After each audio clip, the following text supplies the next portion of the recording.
Lucky Land Casino, asking people, what's the weirdest place you've gotten lucky? Lucky? In line at the deli, I guess? Aha, in my dentist's office.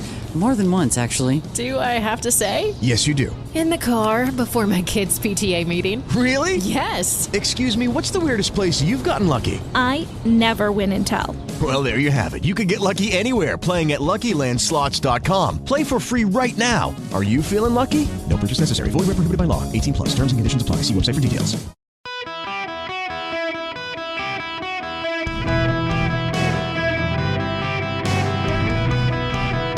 Welcome to the Eric Erickson Show podcast, Hour 3. Welcome. It's Eric Erickson here, my show across the nation from Atlanta, Georgia, and I hope you guys have blue sky. It's been a couple of days since I've seen it.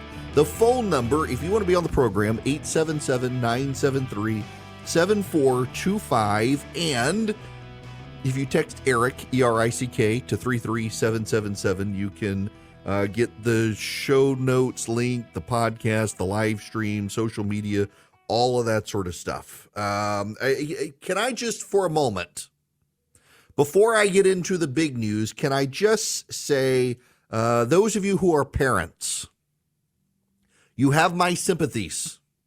If you have kids in school like we do, this is our kids' last week of school. Some of you, depending on where you are in the country, go longer. But we are in the we're just out of the moment of the surprise events. You know the surprise events. Dad, you coming to the awards ceremony. What awards ceremony? It's not on the calendar. It's the one at school for honors. When? Tomorrow morning, 8:30. Oh, yes, I guess I'll be there. Dad, you coming to the band concert? What band concert? The one they sent an email about 30 minutes ago. Oh, surprise. Oh, guess what? We've got a project due. When is it due? Tomorrow. What do you need for it? Well, I need poster board. I need one of those 3/4 folding foam panel things, and it's all got to be done by 9 a.m. Really? Surprise. The amount of last minute so we finally had to crack the whip on my kid and stop procrastinating. I am a procrastinator. But the parents are on a group chat. Well, the moms are. The dads, all of us were smart enough not to get added to it. And we got a text the other day. When is this report due? Tomorrow. Surprise, surprise. Here at the end of the school year, my gosh, and the number of things, there are so many things at the end of the school year, and they're all packed in there, and people this guy's going to send the email out to the parent. No, this person will. No, this person will. Wait, who is it? And then they forget, and then you're like, we're supposed to do this tomorrow? Really? Tomorrow night? So much for dinner plans, kids. We got to be at school. And our school, it's great. It is great, and they do a good job. But it's just, I've been talking to different friends of mine, and we're all kind of in that end of the school whirlwind where there's just so much stuff. Everything's got to be packed in. They forgot about doing different things, and can we work it in? Yes, we can work it in. So now everybody show up, and we're going to do this stuff. It's like, I'm ready for school to be out. 2 more days. And they'll be done for the summer. And guess what? I have an office now. So I do not have to do my show from the house during the summer anymore, where you can hear the kid upstairs screaming bloody murder on the Xbox, playing with a friend who's in London, he's got to get up early to play with, and I can have quiet in my office. Now, I digress. We must get into the news of the day. Y'all, 2 more days. Just 2 more days. I think we can survive. Well, Florida. So Ron DeSantis, I believe, is coming to my gathering in August. We'll have Nikki Haley and Tim Scott, Vivek Ramaswamy. We'll have Ron DeSantis. Mike Pence has a scheduling conflict. He's trying to rearrange a schedule to be able to come. I haven't invited Asa Hutchinson. It just doesn't really make any sense to invite him, but maybe I will. And I have a question I want to ask Ron DeSantis. In fact, Ron DeSantis, I put you on notice. I want to ask you a question out of the gate when you come to my gathering in August. Very first question, Governor. Why is it when I am on I-75 or I-95 cruising up the interstate in the left lane, I inevitably encounter someone with a Florida license plate doing 10 miles slower than the posted speed limit, backing up every last person on the interstate, and they will not get out of the way? I assume it's the Yankee transplants from New York who moved to Florida during COVID and never learned how to drive. I have a hard time believing the state that brought us Florida Man has all the slowpokes on the interstate. And yet, I inevitably encounter someone with a Florida license plate doing 65 and a 70. Not that I go a little fast. I don't go as fast as a lot of people. But I look at the speed limit as a suggestion. And those Floridians apparently look at the speed limit and think, I got to subtract 10. I just want to know why. If Joe Biden runs a campaign on slowpokes coming out of Florida, he might have a winning message. But otherwise, I'm not sure Joe Biden does. We have two conflicting stories today that I find very funny. From Axios, the headline, DeSantis' 2024 pitch, Make America Florida. He intends to run on the successes of what he's done in Florida. It is suggested he will enter the race sometime this week. He has a big meeting with donors in Miami on Thursday. He's been campaigning under the cover of a book tour for a time. He's got the courage to be free out. And a lot of people are thinking he's not going to pivot. In fact, there's a news story out the other day. It says DeSantis is not going to pivot. Now, I actually think he will because of the related story. This is from CNN. Edward Isaac DeVore, who tends to be a Biden stenographer, headline, Biden bets DeSantis' Florida blueprint will help him flip the Sunshine State and win re-election. Yes, I know. A man who barely won the governorship of Florida turns around a 20-some-odd point victory, 18, whatever it was, point victory in Florida, sweeps all the Democrats out of statewide office. Joe Biden looks at this and says, aha! Biden advisors believe they can hold up what the GOP governor calls his Florida blueprint as a warning to the country about what would happen if DeSantis or any other Republican wins the White House. A human embodiment that MAGA extremism goes beyond Donald Trump. The Biden campaign has started putting campaign cash and efforts into Florida and will decide in the coming months whether to put more as it gauges the president's chances of reversing the reddening of a state he lost by a wider expected margin in 2020. That's right. The Biden team is quietly preparing for Ron DeSantis to be the nominee, not Donald Trump. And Biden donors, including nationally known trial lawyer John Morgan, have quietly reached out to Trump advisor Roger Stone to urge the president to come out against a state tort overhaul law limiting settlements and narrowing liability for negligence, among other issues. So you got trial lawyers coming out against DeSantis. You've got social progressives coming out against DeSantis. And the Biden team quietly believes that DeSantis could be the Republican nominee, not Trump. And they intend to attack him because of what he's done in Florida. Now, this is the big issue. DeSantis has run as a culture warrior. And well, I shouldn't even say run. He's governed in the eyes of many people as a culture warrior. Most Americans do not know Ron DeSantis' economic record in Florida. What they know is that Ron DeSantis and Disney are in a fight. Most Americans do not know about the number of jobs created in Florida. What they know is what the media call the Don't Say Gay bill, which most Americans agree with, by the way. The Parental Rights and Education Act is its proper name. The media referred to it as the Don't Say Gay bill. Most Americans actually agree with it. But Americans know Ron DeSantis as a culture warrior. They already know. You ask someone what they think about Ron DeSantis, and it's going to be defined by his culture war views. The trans fights, the Disney fights, the gay rights fights, all that stuff. That's what they know.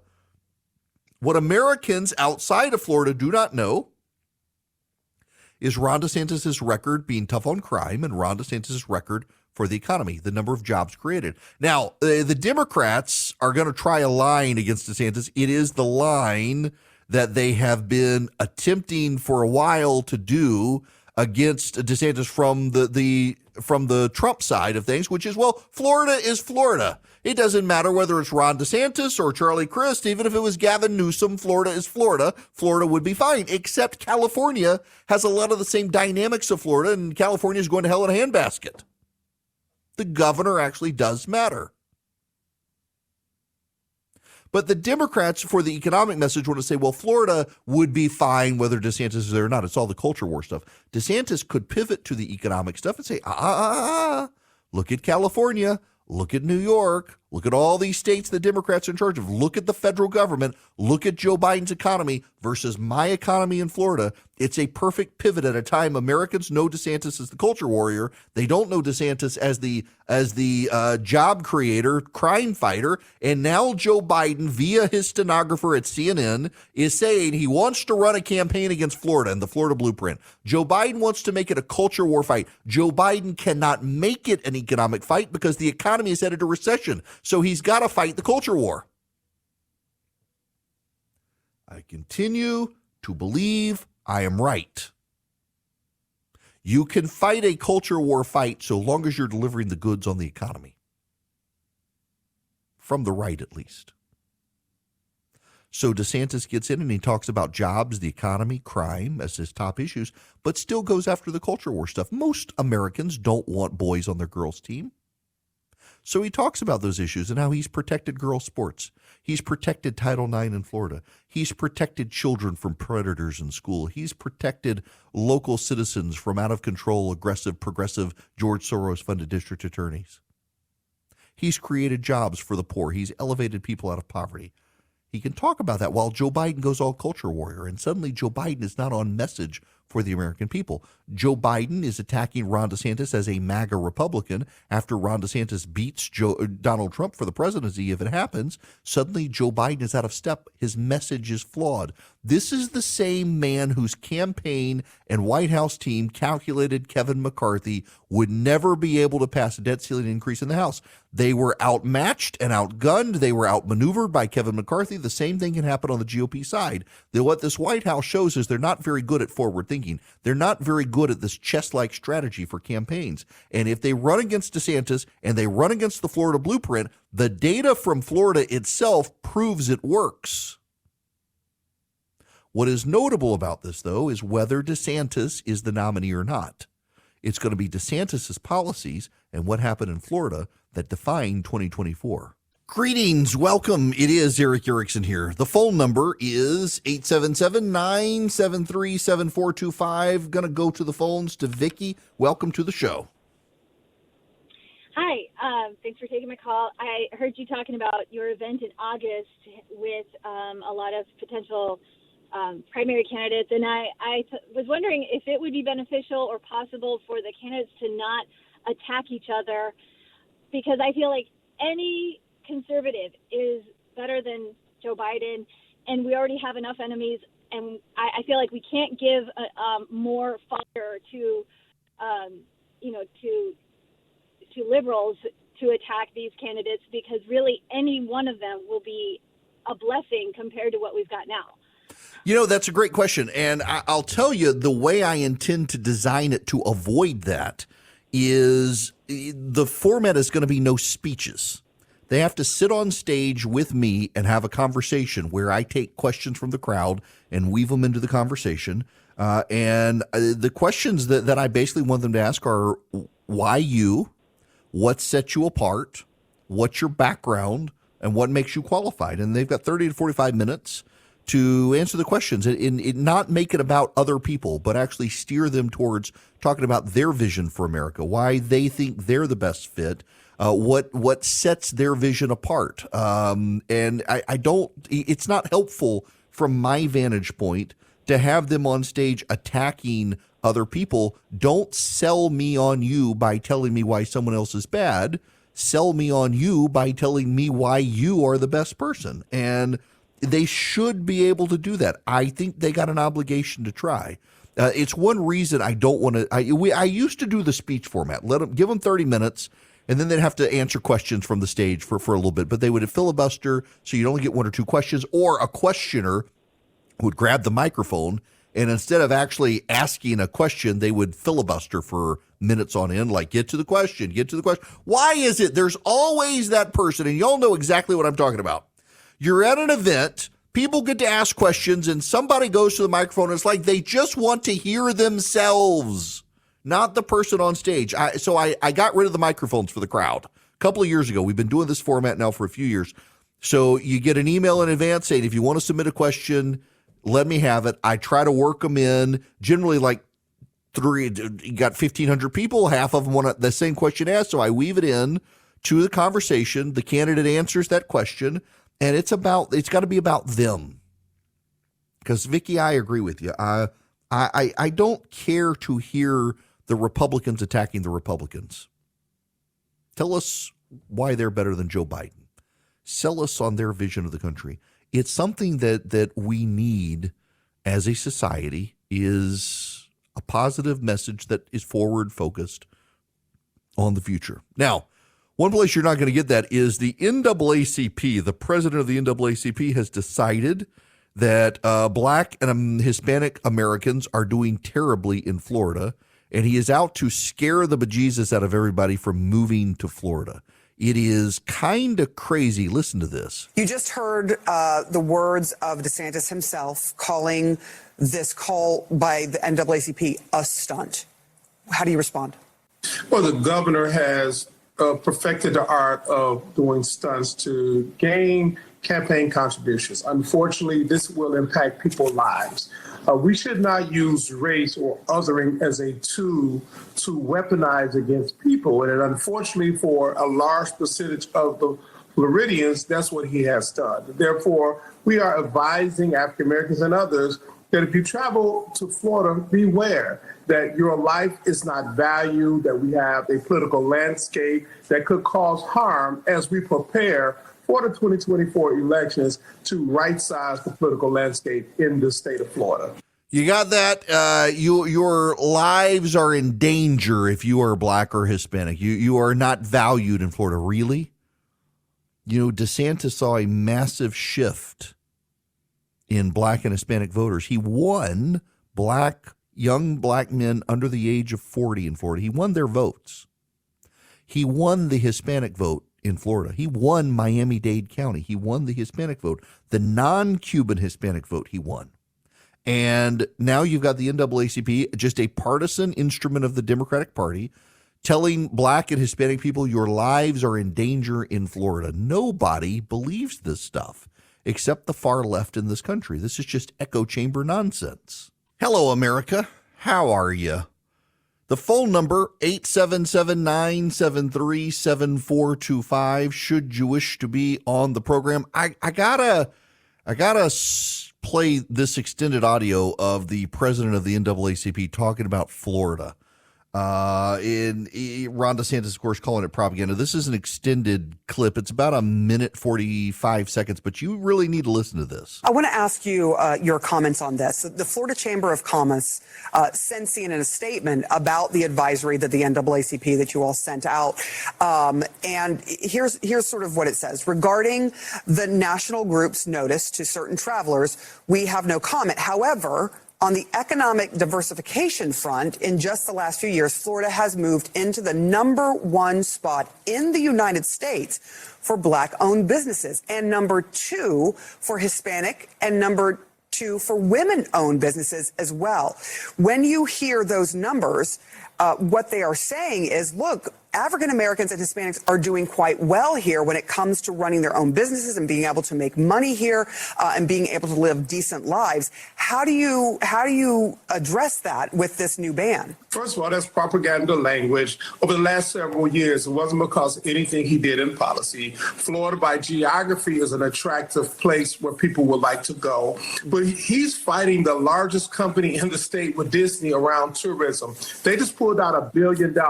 He is minimizing the quality of education by taking away the diversity for children to learn. He has sought to cause harm by saying that every citizen could carry guns without permit. Those are not business attractive policies. Those are regressive policies that's going to hit a dead end. So you can spin the whatever language you would like to have. The policies that he has put in place are harmful policies to far too many individuals. And I can tell you what Disney has been doing, what we have this call for, it is a trend that's about to pick up, not slow down. You got that? Florida is Florida. It doesn't matter what DeSantis does. Florida works economically, but DeSantis has implemented regressive policies. A little bit more here. I want to ask you what you intended to accomplish with this. What are you hoping happens because of this advisory? Well, we have talked to our members in the state of Florida, partner groups, individuals in the large African-American communities. And so for many, they were asking, what should we do? And we understand that many conventions are going to be held in Florida. So we are advising our members and others that if you go, be cautious of how you operate in the state. That if you have another choice to hold your convention, consider a place outside of Florida. But also, if you have to go there, let's support the local community as we prepare to change the political landscape. We didn't end here overnight. It was because of the election, so we have to prepare for the next election so we can get rid of him once and for all. The othering that we have seen first by Trump, now by him, is not only un-American, it's dangerous, and we have to right-size this landscape. Really? No, the othering, among other things? Oh, boy. I would like to congratulate Donald Trump, former president of the United States. With the imminent entry of Ron DeSantis into the presidential race, suddenly you have Democrats saying nice things about Donald Trump. I said this would happen. Now, many of those nice things are actually pejoratives as well, that, well, Donald Trump was stupid and dangerous. Ron DeSantis is smart and dangerous. We're hearing that more and more. The Huffington Post the other day had a story about how Ron DeSantis and Donald Trump are both dangerous, but DeSantis is more dangerous because he gets stuff done, knows how to get stuff done. They are absolutely apoplectic about the idea of this guy getting into the race. So you have the NAACP issuing a propaganda statement for the left, a travel advisory telling black voters to stay out of Florida. Their lives are at risk. Do you know Florida is the #1 state for black citizens of the United States to move to? Not only that Ron DeSantis did a better job getting black voters in Florida than even Donald Trump did in 2020. That in 2022, higher percentage of black voters voted for Ron DeSantis than Trump did. And Trump in 2020 did a better job than DeSantis in 2018. Hispanic voters, too, are moving more and more towards DeSantis. Why? Because he has a record. Everyone's making this a culture war clash, and DeSantis has allowed them to play into it. I got to tell you, when I saw a news report the other day, knowing how DeSantis' team doesn't talk to reporters, and this news report said, oh, DeSantis has no intentions of pivoting. He's going to stay culture warrior until the end. That told me right there, he's going to pivot. He's going to talk about opportunity, jobs, and the economy. I have no inside knowledge here. It just makes sense. And when you have the NAACP doing something stupid like that, it tells me everything we need to know, particularly because the left continues overplaying their hands on these issues. The left has gone so woke, so fast. They've done so much and driven so many people just crazy with their wokeisms and tying everything to white supremacy. Even black voters like, this is kind of nonsense. I want to read you a story by some guy, Anthony Bernardi, I thought that this was a parody. I thought that this was some sort of fake story, but apparently it's not. And the headline is Why Waking Up Early is Rooted in White Supremacy. Yeah, the silence there is intentional. I need your brain to wrap your mind around this. Waking up early is white supremacy. The notion of waking up early and starting your day with the rising sun is often associated with productivity, success, and a strong work ethic. However, this seemingly innocuous concept is not without its historical and cultural implications. The idea that waking up early leads to success and a disciplined life can be traced back to various historical and religious contexts. In the Western world, this belief has been strongly influenced by Protestantism and the Puritan work ethic. The early rising ideology is not inherently racist. However, its connections to white supremacy can be seen when examining the broader historical and social contexts.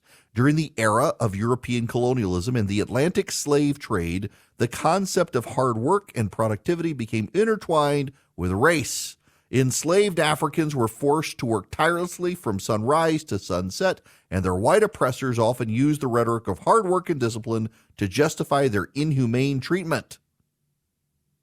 The idea that waking up early is a sign of a superior work ethic and a key to success serves to reinforce racial inequalities. To dismantle the white supremacist roots of the early rising narrative, it's essential to challenge the idea that waking up early is inherently virtuous. Do you know who a racist is? That damn early bird. That early bird is like David Duke with wings, getting up early to get the worm, not leaving it for the non-racists. This is where we have arrived in society with the left. By the way, you want to know what else is racist? You may need to sit down for this one. I hate to break the news to you because so many of you picked up the habit during COVID. Ashley Frasca, you better sit down for this one. Gardening is racist. That's right, friends. Waking up early is white supremacist. So too is gardening. How you lay out your gardens, how you choose and which vegetables you do choose, they're racist. That's the latest claim from the woke left. A group of women from Asia and Europe did a podcast that has been circulated among liberals on how your choice of gardening, you see, the French believe that you should harness nature.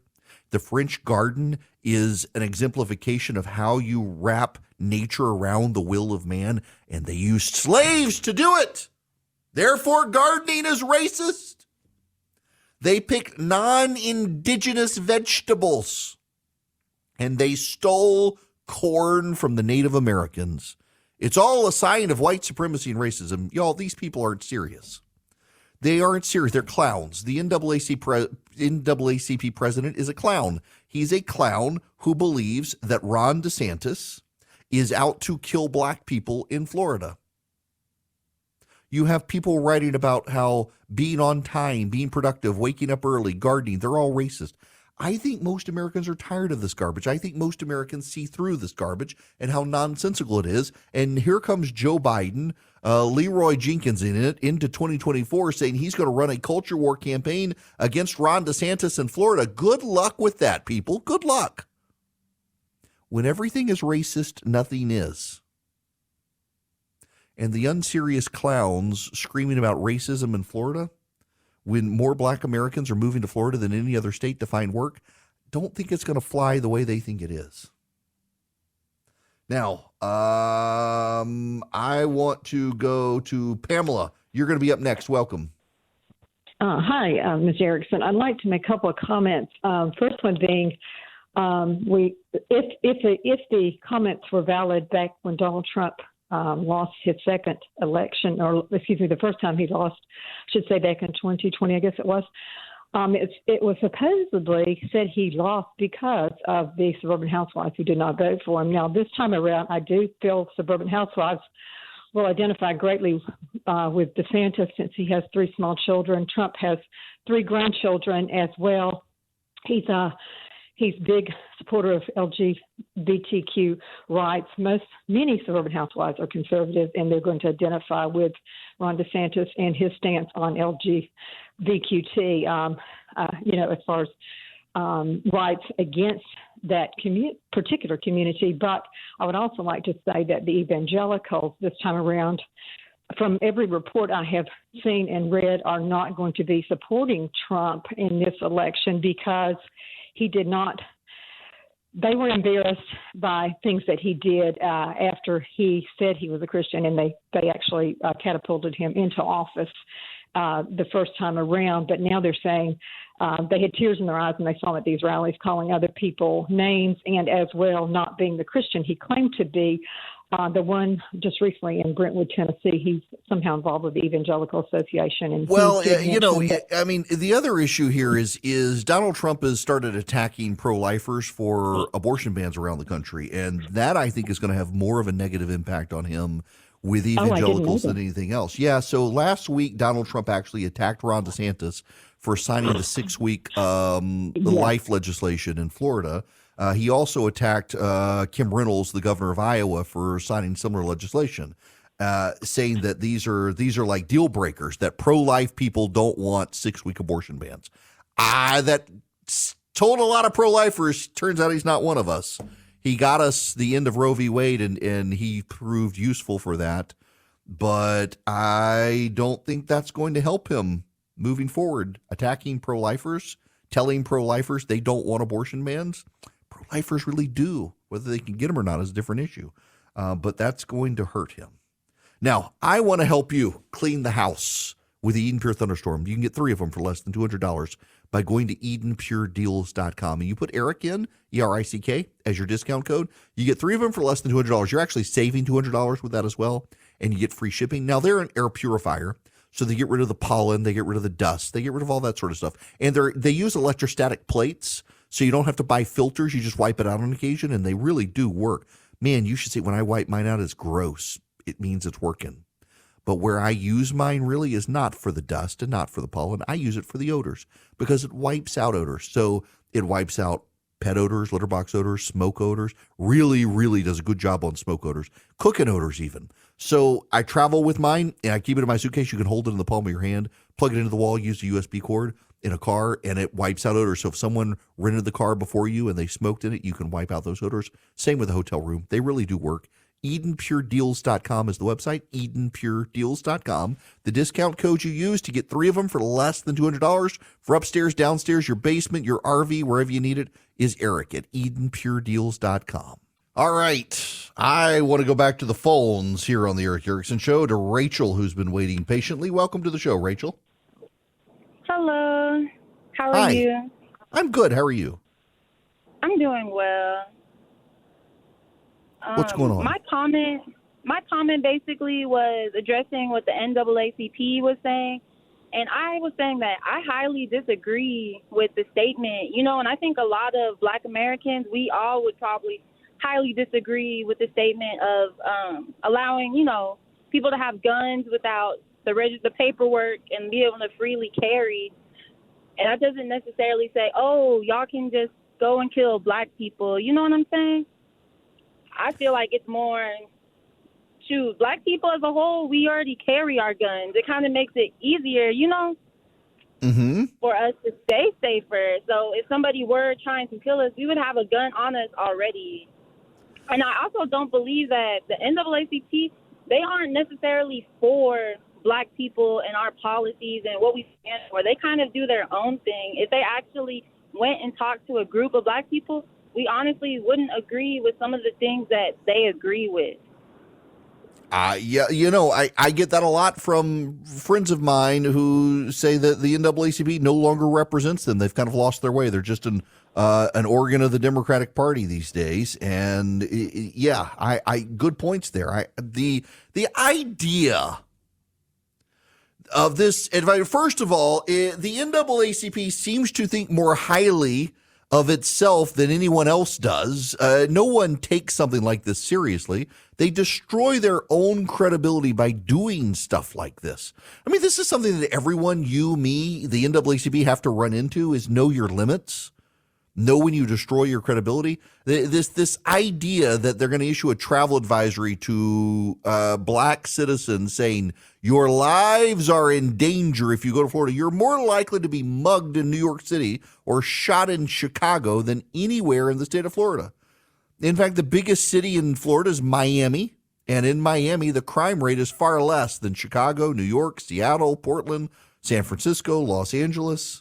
And by the way, it's got a Republican mayor who himself is thinking of running for president. He's more to the left of Ron DeSantis, thinking he wants to run. I think he just wants some name ID out there. Nice guy. I've met him, but he's not going to be president of the United States. But this whole idea that you are unsafe by going to Florida. You know what? I would rather go wander Florida and deal with Florida man than go to the south side of Chicago. Why isn't the president of the NAACP wasting his time there? Because that's where Democrats are in charge. And so he's not going to say anything there. The partisanization of weaponization of a group like that. But we've seen this happen with the ACLU, the Southern Poverty Law Center. These groups are just instruments of the Democratic Party, and no one really takes them seriously anymore. But they can get on TV. They have easy access to the television. And the TV, they love them. They give them a lot of clout and credibility on TV. You and I can ignore them, but it gives them talking points. It gives them press coverage. The amount of news networks that put on the Southern Poverty Law Center when so many domestic terrorists have taken the Southern Poverty Law Center's list to target conservatives, a bunch of wackadoo leftists who've gone crazy have used the SPLC's work. But the media keeps bringing them back because the media itself is in on the shtick. The media itself is an organ of the Democratic Party, which is why so few people even treat the press in this country credibly these days. All right, man, I left a lot on the cutting room floor today with the rest of the stuff. We'll have to get to it tomorrow, including the Associated Press being really upset. Conservatives have started winning races around the country, and the Associated Press believes it's a threat to democracy that Republicans are actually winning elections. We'll get to that tomorrow. See y'all then. It is Ryan here, and I have a question for you. What do you do when you win? Like, are you a fist pumper, a woohooer, a hand clapper, a high fiver? I kind of like the high five, but if you want to hone in on those winning moves, check out Chumba Casino. At ChumbaCasino.com, choose from hundreds of social casino-style games for your chance to redeem serious cash prizes. There are new game releases weekly, plus free daily bonuses, so don't wait. Start having the most fun ever at ChumbaCasino.com. No purchase necessary. VGW Group. Void where prohibited by law. See terms and conditions. 18+.